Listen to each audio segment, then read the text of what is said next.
समजून लक्ष द्या बघा। आजच्या भागामध्ये आपल्याला मराठी व्याकरणाचा वचन हा भाग पाहायचा आहे। जसं आपण पाठीमाग शब्दांच्या जाती पाहिल्या होत्या, नाम, सर्वनाम, विशेषण आणि क्रियापद पाहिल्या होत्या, आठवते का? तसंच हा एक मराठी व्याकरणाचा भाग आहे, आपल्या पुस्तकामधलाच आहे। पण वचन म्हणजे काय, वचनाचे किती प्रकार आहेत, त्याची उदाहरणं काय, हे आपल्याला सविस्तर पाहायचं आहे। तर सुरुवातीला बघा, वचन म्हणजे काय आपल्याला पाहायचं आहे, वचनाची व्याख्या पाहायची आहे। सगळ्यांनी लक्ष द्या। वचन काय पाहायचं आपल्याला? वचन। मग वचन म्हणजे काय? तुम्ही देता ते वचन नाही, तुम्ही म्हणता की नाही वचन दे मला एखादेस, खेळत खेळत बोलताय की नाही तुम्ही, ते वचन नाही, आपल्या मराठी व्याकरणामधलं वचन आहे। वचन म्हणजे काय? आता आपण नाम शिकलो, शब्दांच्या जाती शिकलोत की नाही, त्याच्यामध्ये नाम शिकलोत का आपण? नाम म्हणजे काय? कोणत्याही वस्तूच्या ठेवलेल्या नावाला नाम असे म्हणतात, शिकलोत की नाही? आठवतंय का? आवाज खूप छोटा यायलाय। कोणत्याही वस्तूच्या ठेवलेल्या नावाला नाम असे म्हणतात, शिकलोत की नाही आपण? तर मग आज आपल्या वचनामध्ये बघा, वचनामध्ये आपल्याला एखाद्या नामावरून वस्तू एक आहे की अनेक, एखाद्या, सगळ्यांनी लक्ष द्या, आताच नाही लिहायचं, एखाद्या नामावरून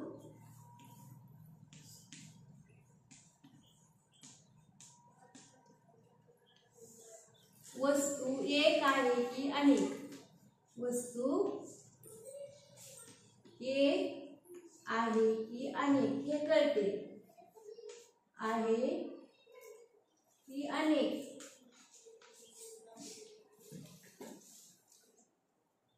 अनेक हे कळते,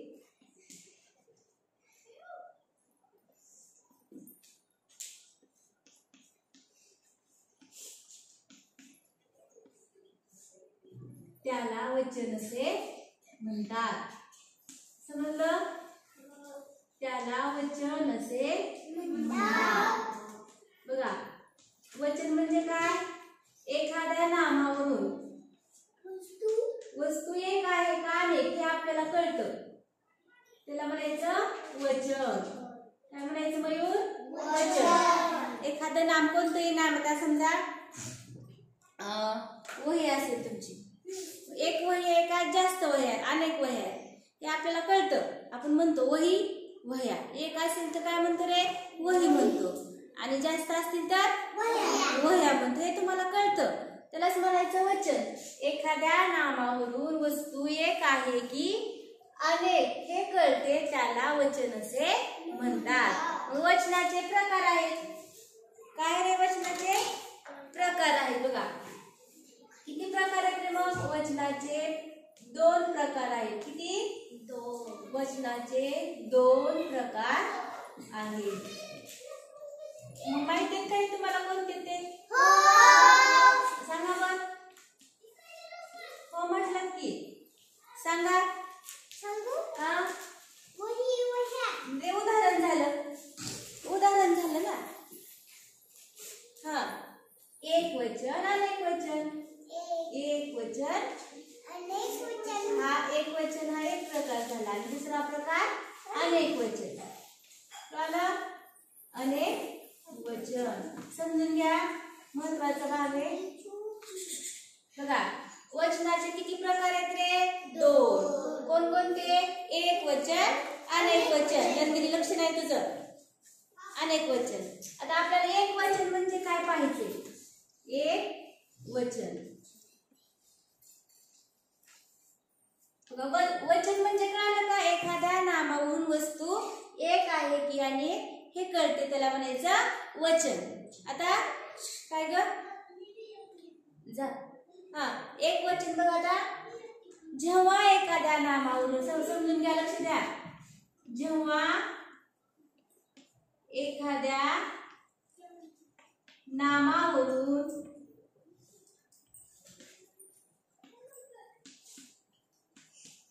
वस्तू एक आहे, वस्तू एक आहे हे कळते, एक आहे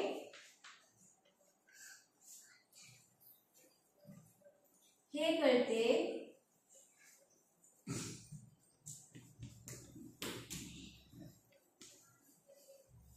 त्यास एकवचन कोण रे कळते त्या नामास काय म्हणायचं रे एकवचन म्हणतात। बघा जेव्हा एखाद्या नामावरून वस्तू एक आहे की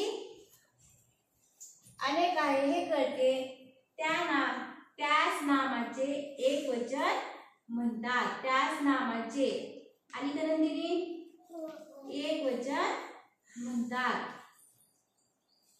बघा लक्ष द्या एकवचन म्हणजे काय अनन्या जेव्हा एखाद्या नामावरून वस्तू एक आहे हे कळते। तुम्हाला नाम आता सांगितलं एक वहीचं उदाहरण तुम्हाला एक वही असेल तर आपल्या लक्षात येतं ते वही आहे त्यालाच म्हणायचं एकवचन। त्या वहीचं वचन कोणतं मग एक आणि जास्त असतील तर आपण त्याला काय म्हणतो वह्या म्हणतो। वही जेव्हा एखाद्या नामावरून म्हणजे वहीवरून कळालं की त्या वस्तूचं ते वही म्हणजे काय कोणतं वचन आहे एकवचन। जेव्हा एखाद्या नामावरून वस्तू एक आहे हे कळते त्यास नामाचे एकवचन म्हणतात। आता आपल्याला याचं उदाहरण बघायचे बघा कोणकोणते मग एकवचनाचे उदाहरण वही पुस्तक। बघा एक पुस्तक असेल तर काय म्हणतो आपण पुस्तक पुस्तकच म्हणतो ना। झाड बघा एक झाड असेल तर झाड आंबा। बघा हे नाम आहे आणि या नामावरून आपल्या नंतर बघायचे नंतर पाहिजे आपल्याला हे तुम्हाला उदाहरणासाठी समजून सांगितले। बघा जेव्हा एखाद्या नामावरून वस्तू एक आहे हे कळालं म्हणजे वहीवरून कळालं एकच वही आहे आपल्याला एक वही एक पुस्तक एक झाड एक आंबा याच्यावरून कळालं आपल्याला की ते एक वचन आहे म्हणून। वस्तू एक असेल तर ते कोणतं वचन झालं एकवचन। समजलं का आपल्याला नंतर असे कप्पे करून एक वचन अनेक वचनचे उदाहरण पाहिजे।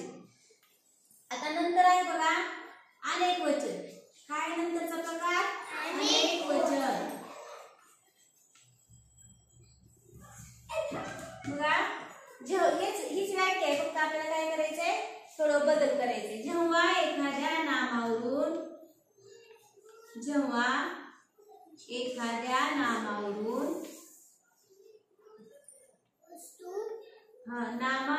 वस्तू आता अनेक मध्ये काय किती वस्तू असतील रे एक असेल का अनेक वस्तू असतील वस्तू अनेक आहेत हे कळते किंवा एकापेक्षा जास्त आहेत हे कळते। अनेक म्हणजे काय रे एकापेक्षा जास्त आहेत वस्तू अनेक आहेत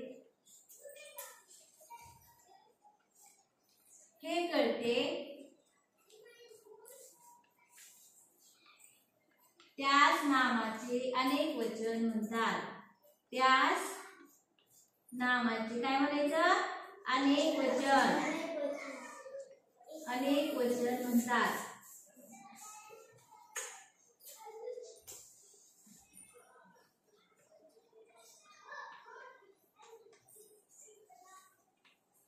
आता सांगा हेच उदाहरण घेऊ आपण वरचे अनेक वचनामध्ये। आता एक वही असते अनेक असेल तर वह्या अनेक असतील तर काय म्हणायचं रे वह्या। एक पुस्तक अनेक पुस्तके लक्षात आलं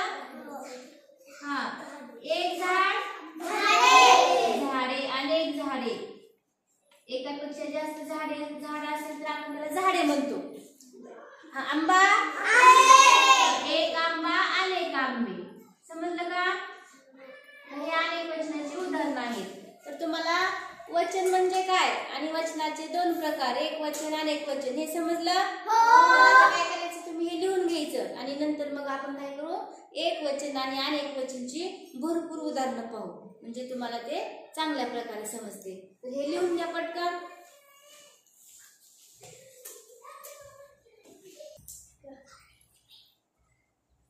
बघा आपण एक वचन अनेक वचन म्हणजे काय पाहिलं आणि त्याची उदाहरणं पण पाहिली। तर आता आपण काय करायचं, आपल्याला एक वचन आणि एक वचनची उदाहरणं, जास्तीची उदाहरणं आपल्याला पाहिजे आहे. तर मी या ठिकाणी काय केलं बघा, दोन एक वचन आणि एक वचन असं लिहिलेलं आहे. तर मी या ठिकाणी एक वचनचे शब्द लिहून दिलेले आहेत. तर तुम्ही मला काय करायचे, त्याचे अनेक वचन सांगायचे. तर बघा, एक वचन अनेक वचन. एक पुस्तक असेल तर आपण पुस्तक म्हणतो, आणि अनेक असतील तर काय म्हणतो, पुस्तके. काय म्हणतो रे, पुस्तके. आता एक एकाने सांगायचं, गोंधळ सांग, फुल. एकाने सांगायचं म्हटलं की फुले. हा सांगा. एकाने सांगायचं म्हणलं ना, वह्या. मयूर तू सांग. मी ज्याचं नाव घेतलं ते नवीचे सांगायचं. हा फुगे. हा चित्र.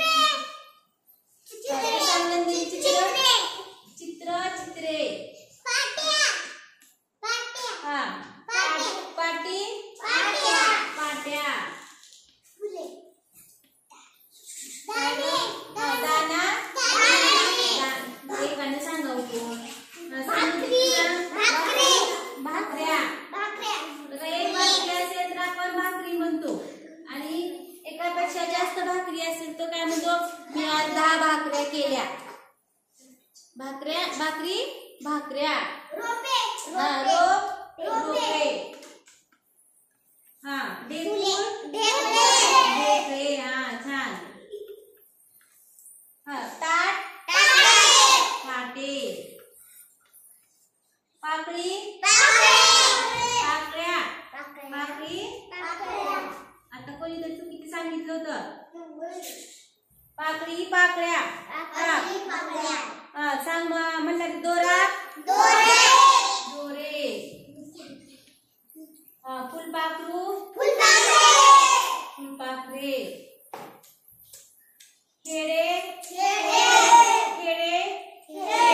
बघा, अनेक खेडे असतील, खेडी म्हणायचं त्याला. अनेकला काय म्हणायचं, खेडी. आणि एक असेल तर खेडे. हा गोष्ट. गोष्ट्या. हा गोष्टी. खाली बसा सगळे. पान. पाने. हा पैसा. पैसे. हा औषध. औषधे. हा पिशवी. पिशव्या. एक असेल तर पिशवी, आणि एक असेल तर पिशव्या. वर. हा शहर. शहरे. माळे. हळू सांगायचं. घर. एक असेल तर एक घर, अनेक असतील तर घरे. खाली बसा. चुकलं, खाली बसा. बघा, या ठिकाणी काय लिहिले, मी सारखे असणारे शब्द म्हणजे एक वचन आणि अनेक वचन सारखेच असणारे काही शब्द आहेत. भरपूर शब्द आहेत, पण इथे जागा कमी असल्यामुळे मी काय केलं, एवढेच लिहिलेले आहे. काही शब्दांचं एक वचन आणि अनेक वचन तेच राहतं. बघा, मी तुम्हाला समजून सांगते. खाली बसा. खाली बस ग. शाळा असेल तर आपण शाळा म्हणतो. बघा, आमच्या गावात शाळा आहे. आमच्या गावात शाळा आहेत. आमच्या गावात 2 शाळा आहेत म्हणतो. शाळा असं म्हणत नाहीत, शाळे आहेत. काही गावामध्ये एकापेक्षा जास्त शाळा असतात, बरोबर आहे. तुमच्या गावात किती शाळा आहेत, एकच शाळा आहे. मग आपण काय म्हणतो, आमच्या गावात एक शाळा आहे. तर काही गावामध्ये एकापेक्षा जास्त शाळा असतात. मोठ्या गावामध्ये, मोठ्या सिटीमध्ये खूप शाळा असतात. मग तिथं शाळे म्हणत नाहीत किंवा शाळा म्हणत नाहीत, तर काय म्हणतात, शाळा. आमच्या गावात 10 शाळा आहेत. म्हणजे शाळाचा अनेक वचन काय होणार आहे, शाळाच होणार आहे. आता बघा, बैल. एक बैल असेल तरी बैल म्हणतो, आणि अनेक असतील तरी आपण बैलच म्हणतो, बैले म्हणत नाही. अनन्या, एक असेल तर बैलच, आणि एकापेक्षा जास्त किती पण असू द्या त्याला काय म्हणतो, बैल. आमच्याकडे 4 बैल आहेत म्हणतो. 4 बैली आहेत असं म्हणत नाहीत आपण, बरोबर आहे का मयूर? 4 बैल आहेत म्हणतो. म्हणला रे कसं बोलले, हा हात आहे, 1 हात 2 हात. हाते म्हणत नाहीत, मला 2 हाते आहेत. हातच म्हणतो आपण. काय म्हणतो रे? हात. एक असेल तरी हातच, जास्त असतील तरी हातच. हा. कविता. कविता. काही शब्द वर लिहिले सारखे असणारे शब्द, एक वचन आणि अनेक वचन सारखे असणारे शब्द. कविता. कविता. बघा पंख. पंख. अनन्या पंखच होत. पंख. पंख. पंखे होत नाही किंवा पंख्या होत नाही. पक्ष्यांना पंख असतात. मग एक पंख असतो का पक्ष्यांना? अनेक पंख असतात. पण आपण असं म्हणत नाही पक्ष्यांना पंखे असतात. पक्ष्यांना पंख आहे किंवा पक्ष्यांना पंख असतात. पंख म्हणजे एकापेक्षा जास्त पण होते की एक पण होते. समजलं? हा. पोलीस. पोलीस. जास्त पोलीस असतील तरी पोलीसच आणि एक असेल तरी पोलीसच. हा. कान. चल इकडे बस रे. हा. कान. दोन असतील तरी कानच, जास्त असतील तरी कानच. कान म्हणत नाही आपण. कानच म्हणतो. भाषा.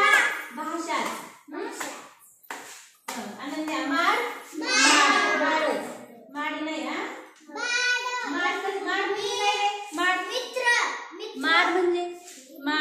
माड म्हणजे नारळाच्या झाडाला माड असे म्हणतात. नारळाचं जे झाड एक असते का, पाहिले ना तुम्ही? त्या नारळाच्या झाडाला माड असे म्हणतात. मित्र. नाही, मराठीत पण म्हणतात ना, इंग्रजी नाही. इंग्लिश मध्ये कोकोनट म्हणतात त्याला. हा. मित्र. बघा एक मित्र अनेक मित्र. मला 10 मित्र आहेत. मित्रे आहेत म्हणत नाहीत आपण किंवा मित्रे आहेत म्हणत नाही, मित्रच म्हणतो. त्याला काय? मित्र. आणि गुण. मला 100 गुण आहेत किंवा मला 1 गुण आहे. एक असेल तरी गुणच, 100 असतील तरी गुणच म्हणायचं. एकापेक्षा जास्त असेल तर गुणच म्हणायचं. अशा आणखी भरपूर शब्द आहेत. तर आता काय करायचं, तुम्ही सगळ्यांनी हे लिहून घ्यायचे आणि घरी गेल्यानंतर तुम्हाला आणखीन आठवलेले शब्द लिहून काढायचे. मी ते सगळे शब्द लिहिलेले नाही. आणखीन भरपूर शब्द आहेत. एक आणि अनेक मध्ये आपल्याला ते लक्षात येत होते. आपण लिहिलेले नाहीत शब्द. ते तुम्ही घरी आठवून लिहून आणायचे. तो कुणाकुणाला किती आठवते ते. तर ते चला सुंदर अक्षरामध्ये लिहून काढा सगळं. हा. लिहून चला.